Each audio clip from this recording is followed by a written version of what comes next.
할렐루야. 3월 5일 아침입니다. 오늘 하루도 하나님의 말씀이 주는 그 힘을 따라서 살아낼 수 있는 저와 여러분이 되길 진심으로 축복합니다. 오늘 다 함께 나눌 말씀은 마태복음 20장 17절에서 28절까지의 말씀입니다. 오늘의 생명의 삶 본문 전체는 17절에서 34절까지이지만 저희들이 분량상 17절에서 28절까지의 말씀을 읽어보도록 하겠습니다. 17절입니다.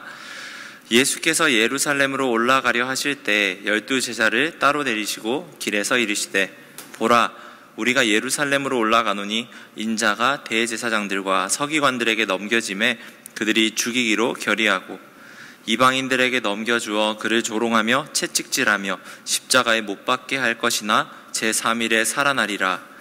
그때 세베대의 아들의 어머니가 그 아들들을 데리고 예수께 와서 절하며 무엇을 구하니 예수께서 이르시되 무엇을 원하느냐 이르되 나의 이 두 아들을 주의 나라에서 하나는 주의 우편에 하나는 주의 좌편에 앉게 명하소서. 예수께서 대답하여 이르시되 너희는 너희가 구하는 것을 알지 못하는도다. 내가 마시려는 잔을 너희가 마실 수 있느냐? 그들이 말하되 할 수 있나이다. 이르시되 너희가 과연 내 잔을 마시려니와 내 좌우편에 앉는 것은 내가 주는 것이 아니라 내 아버지께서 누구를 위하여 예비하셨든지 그들이 얻을 것이니라. 열제자가 듣고 그 두 형제에 대하여 분히 여기거늘 예수께서 제자들을 불러다가 이르시어 이방인의 주권자들이 그들을 임의로 주관하고 그 고관들이 그들에게 권세를 부리는 줄을 너희가 알거니와 너희 중에는 그렇지 않아야 하니 너희 중에 누구든지 크고자 하는 자는 너희를 섬기는 자가 되고 너희 중에 누구든지 으뜸이 되고자 하는 자는 너희의 종이 되어야 하리라. 인자가 온 것은 섬김을 받으려 함이 아니라 도리어 섬기려 하고 자기 목숨을 많은 사람의 대속물로 주려 함이니라. 아멘. 오늘 말씀의 앞부분은 세베대의 아들의 어머니가 예수님께 한 요청이 나타납니다. 특별히 세베대의 아들의 어머니는 흔히들 살로메라는 여인과 많이들 동일시합니다.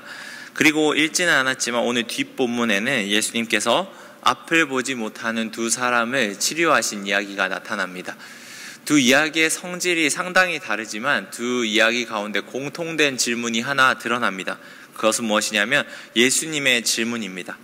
21절에는 예수님께서 무엇을 원하느냐 이렇게 이야기하십니다. 그 세베대의 아들의 어머니에게 무엇을 원하느냐 이야기를 하시고 32절을 살펴보면 앞을 보지 못하는 두 사람에게 무엇을 하여 주기를 원하느냐 이렇게 물으십니다.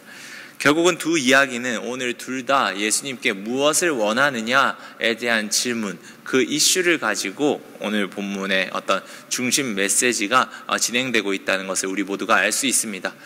그래서 우리는 질문에 대해서 생각을 해보아야 합니다.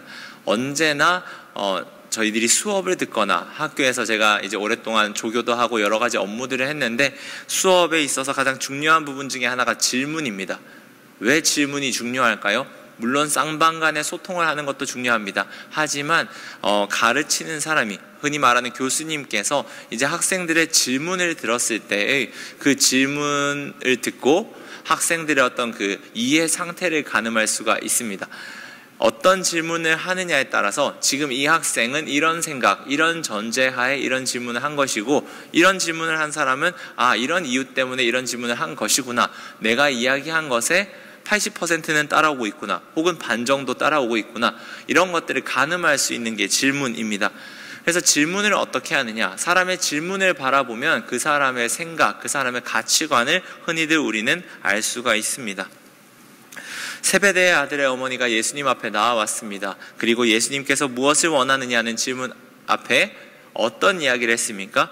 주님, 나의 두 아들들을 주의 나라에서 하나는 주님의 오른편에 하나는 주의 왼쪽 편에 앉게 해주시옵소서. 어떤 이런 요청을 하고 있습니다.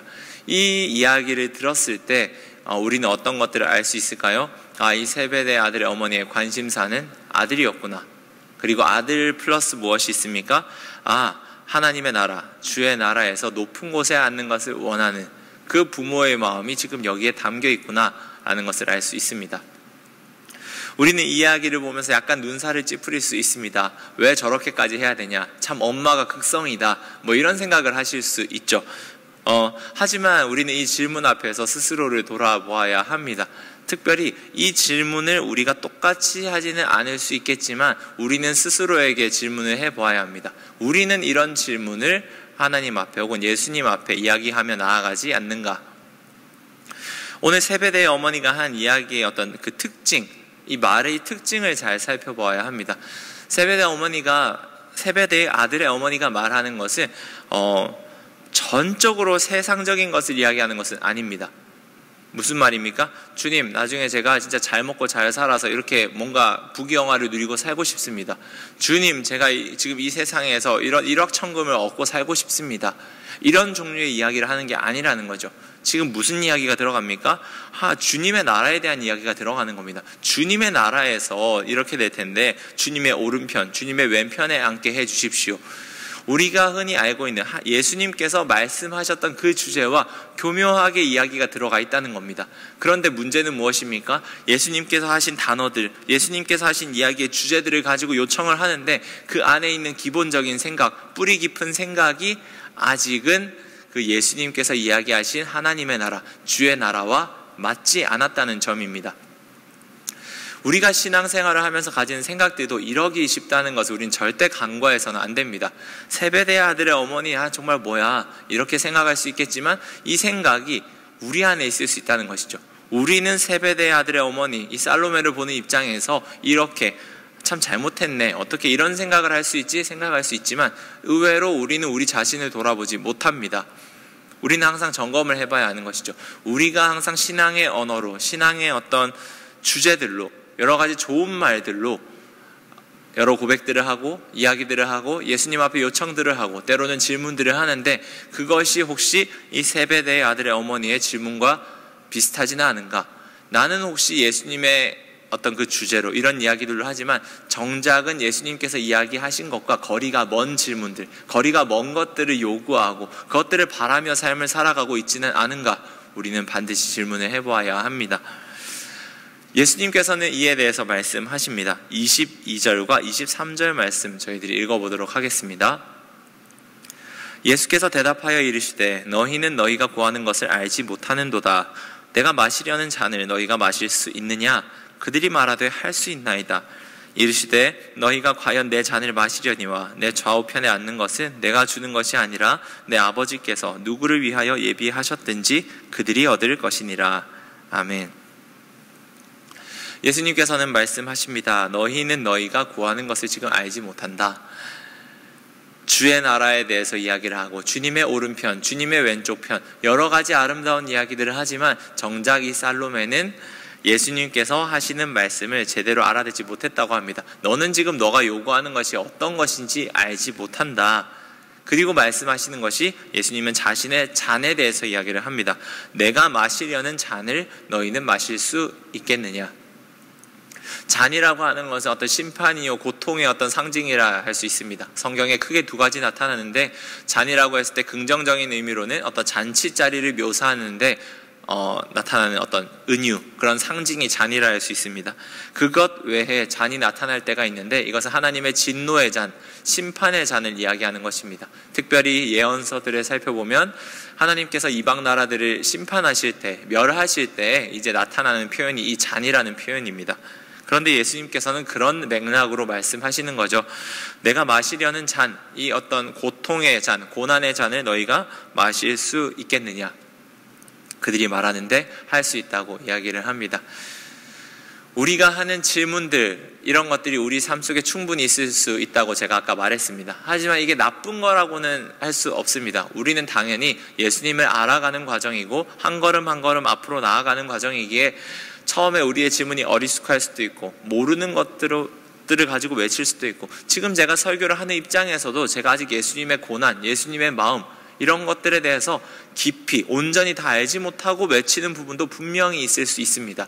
하지만 이것들에 대해서 예수님께서는 하나의 해결책 그리고 온전하게 우리의 시선을 회복할 수 있는 방법을 제시하십니다. 그것은 무엇이냐면 잔입니다. 잔을 마시게 되면, 잔을 보게 되면 너희들의 생각이 달라질 것이다. 너희들이 뱉었던 것, 너희들이 얘기했던 것의 진짜 의미를 깨달을 수 있을 것이다. 그것이 바로 이 잔을 통해서 일어난다는 것입니다. 지금 마태복음은 20장의 이야기를 다루고 있지만 이 이후의 이야기들을 살펴보면 마가복음 15장, 16장에 살로메가 다른 여인들과 이제 나아갔던 이야기들이 기록되어 있습니다.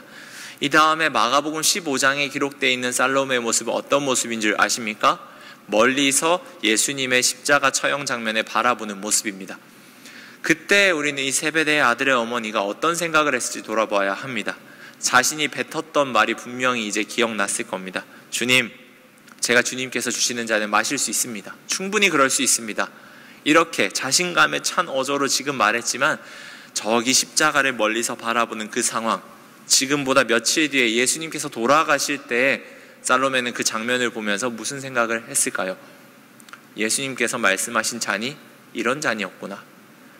내가 말하는 주님의 나라에 예수님께 가까이 앉는 것, 그것이 정말 이렇게 큰 의미였구나. 내가 생각한 것보다 가벼운 것이 아니었구나. 하나씩 하나씩 깨닫기 시작합니다. 우리는 그 고난 앞에서, 잔 앞에서 우리들이 진정 바라봐야 할 것을 바라볼 수 있게 됩니다. 고난 없는 영광은 없습니다. 고난을 온전히 바라보게 될 때, 인식하게 될 때 그 너머에 있는, 그 고난 뒤에 있는 영광을 우리는 또한 바라볼 수 있게 됩니다. 지금 이야기했던 세베대 아들의 어머니의 이 요청들, 예수님을 잘 알지 못했기에 아직은 그 하나님의 나라라는 것이 어떤 것일까? 예수님께서 죽으시고 나중에 부활한다는 것이 어떤 의미일까? 그것을 온전히 바라보지 못했기에 조금은 당차게 나온 이야기라고 할 수도 있습니다. 하지만 이것들은 예수님의 잔을 경험하게 될 때 다시금 생각이 더욱더 깊어지게 됩니다. 버려야 했던 생각들을 이제 버리게 되고 진정으로 주님의 나라에 들어가는 것은 무엇일까 고민을 하게 되고, 그 이후에 또 마가복음 16장에 보면은 예수님의 이제 부활을 경험합니다. 부활의 장면을 경험하면서 또 그 잔 너머에 있는, 고난 뒤에 있는 영광을 아마 살로메는 보고 깨달았을 것입니다. 사랑하는 광장교회 성도 여러분, 그리스도인은 질문을 하는 존재입니다. 언제나 예수님 앞에, 하나님 앞에, 또는 서로 믿는 공동체 안에서 질문을 하며 서로가 연단되어 가는 것이 그리스도인의 기본적인 덕목이라 할 수 있습니다. 하지만 우리의 질문이 어리숙할 수 있습니다. 충분히 어리숙할 수 있죠. 하지만 이 질문들이 더욱더 깊어지고 신앙의 어떤 지경이 넓어지는 것은 어떤 때입니까? 오늘의 본문처럼 잔을 보게 될 때입니다. 예수님의 잔을 온전히 경험하고 예수님의 잔을 보게 될 때 우리는 우리가 앞서 이야기했던 이야기들, 질문들, 고민들에 대한 더욱더 깊은 답을 찾아갈 수 있게 될 것입니다. 지금 세베대의 아들의 어머니뿐만이 아니었습니다. 24절 말씀에 보면 열제자가 듣고 두 형제에 대해서 분이 여겼다고 합니다. 이 분이 여긴 것이 얘네들이 아직 하나님 나라에 대해서 알지 못하는구나, 어떤 그런 안타까움에 대해서 분하게 여긴 게 아닌 것 같습니다. 맥락상 살펴보면 여기 제자들의 생각도 비슷한 생각이었다는 거죠. 내가 먼저 얘기해야 되는데 왜 쟤네들이 새치기를 해서 먼저 이야기를 했지? 야, 어머니 파워를 이용해서 이야기를 한다고? 여러 생각이 들었을 수 있겠죠. 이 모든 것들은 예수님의 고난, 예수님의 잔을 제대로 알지 못했기에 나오는 반응들이었습니다. 하지만 이렇게 어리숙해 보였던 제자들이지만 이 제자들이 예수님의 십자가를 경험하고 예수님의 잔을 목도하고 그 이후에 부활을 경험하게 될 때 이들의 삶과 생각은 놀랍게 바뀝니다. 지금 저희 청년부는 신약통독으로 사도행전을 읽고 있습니다. 사도행전을 읽으며 놀라는 것은 이전에 복음서에서 보였던 예수님의 제자들의 모습과 사도행전에 나타나는 제자들의 모습이 확연히 다르다는 겁니다. 예수님의 잔, 그리고 부활, 고난과 그 영광을 뚫어낸 자들이 이제 살아내는 삶, 그리고 던지는 질문, 하는 이야기들은 이전과는 질적으로 다른 이야기가 되었다는 겁니다. 사순절 기간이 계속되고 있습니다. 오늘 우리가 할 수 있는 것은 무엇일까요? 예수님의 고난 앞에 우리가 다시금 서는 것입니다. 예수님의 마음은 무엇이었을까? 예수님의 지금 삶은 어땠을까? 예수님의 오늘의 어떤 유혹들과 어떤 아픔들, 어떤 고난들을 겪으셨을까? 그 잔 앞에 서는 것입니다. 이 잔 앞에 서는 건 단순히 우리 마음만을 위한 것이 아닙니다. 오늘 이야기했던 것처럼 이 잔을 바라볼 때, 이 잔을 온전히 알게 될 때 우리가 이전에 뱉었던 신앙의 수많은 이야기들이 제대로 해석되게 되고 더욱더 깊이 이해할 수 있게 되고 고난 이후에 있는 영광의 지경으로 나아갈 수 있기 때문에 우리는 예수님의 고난을 반드시 알아야 합니다. 그런 의미에서 오늘 하루 예수님의 마음 그리고 예수님의 삶을 깊이 묵상하실 수 있는 하루가 되면 좋겠습니다. 그리고 그 예수님의 고난을 깨닫는 가운데 더욱더 신앙의 깊은 지경, 넓은 지경으로 나아갈 수 있는 저와 여러분이 되길 진심으로 축복합니다. 기도하겠습니다. 하나님 아버지, 오늘 세베대의 아들의 어머니에 대한 예수님을 향한 그 요청을 살펴보았습니다. 예수님을 향한 말들, 하나님을 향한 말들, 그 질문들을 살펴보면 그 사람의 신앙의 지경을 알 수가 있습니다. 주님, 세베대 아들의 어머니가 던졌던 그 질문들을 바라보면 예수님께서 하신 수많은 이야기들을 담고 있었지만 정작 그 가치와 방향성은 인식하지 못하고 있었습니다. 그것은 예수님께서 말씀하시길 아직 그 예수님의 잔을 경험하지 못했기 때문에 그렇다 이야기를 하였습니다. 실제로 성경의 역사를 돌아보면 예수님의 잔을 그리고 예수님의 그 고난을 충분히 깨닫고 묵상한 자들의 삶은 이전과 이후가 확연히 달라졌습니다. 고난을 알고 고난 뒤에 있는 그 영광을 비로소 바라볼 때 이들의 삶은 바뀔 수 있었습니다. 하나님, 우리들의 질문 또한, 우리들의 신앙의 이야기 또한 이 세베대 아들의 어머니와 닮은 부분이 있지는 않은가 돌아봅니다. 좋은 이야기들, 좋은 단어들은 쓰고 있지만 실상 예수님께서 말씀하신 그 가치와 그 방향성은 인식하지 못하고 있는 우리의 모습은 있지 않은가 돌아봅니다. 우리 가운데에도 이 특별히 사순절 기간을 맞아 예수님의 고난을 돌아볼 수 있는, 묵상할 수 있는 기회를 갖게 하여 주옵소서. 그리고 이 고난을 깊이 묵상하고 바라봄을 통해서 고난 뒤에 있는 영광, 제자들이 고난 이후에 바뀔 수 있었던 이 삶의 모습을 우리 또한 바라고 나아갈 수 있는 저희 모두 되게 하여 주옵소서. 이 모든 말씀 예수님의 이름으로 기도드립니다. 아멘.